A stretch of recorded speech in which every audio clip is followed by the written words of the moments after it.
সকলোৰে পৰা আমাৰ অসমীয়া স্কুলবিলাকো দেখিব এনেকুৱা ধুনীয়া হ'ব আৰু আমি অসমত লাহে লাহে সকলো স্কুল এনেকুৱা ধুনীয়াকৈ বনাম।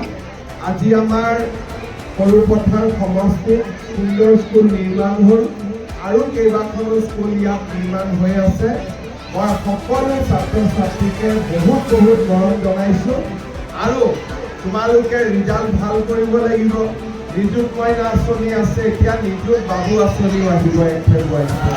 গতিকে সকলোৱে সুন্দৰকৈ পঢ়া শুনা কৰিব লাগিব আৰু সকলো ডাঙৰ হ'ব লাগিব, সকলো ডাঙৰ মানুহ হ'ব লাগিব। সকলোৱে আমাৰ বিধায়ক বিশ্বজিৎ ফুকন ডাঙৰীয়াক আমি ধন্যবাদ দিছোঁ এই স্কুলখন সুন্দৰকৈ নিৰ্মাণ কৰি দিয়াৰ কাৰণে আৰু সকলো শিক্ষক শিক্ষয়িত্ৰী ছাত্ৰ ছাত্ৰীক নতুন বছৰৰ শুভেচ্ছা জনাইছোঁ আৰু ভোগালী বিহুৰো আগতীয়াকৈ সকলোকে ওলগ জনালোঁ। বহুত ধন্যবাদ। জয় হিন্দ, বন্দে মাতৰম।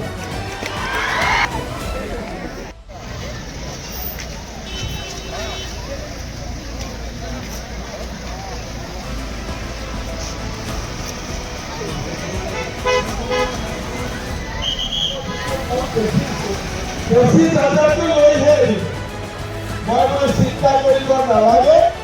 আমি টকা যোগাৰ কৰি 25,000 দিম, 50,000 দিম।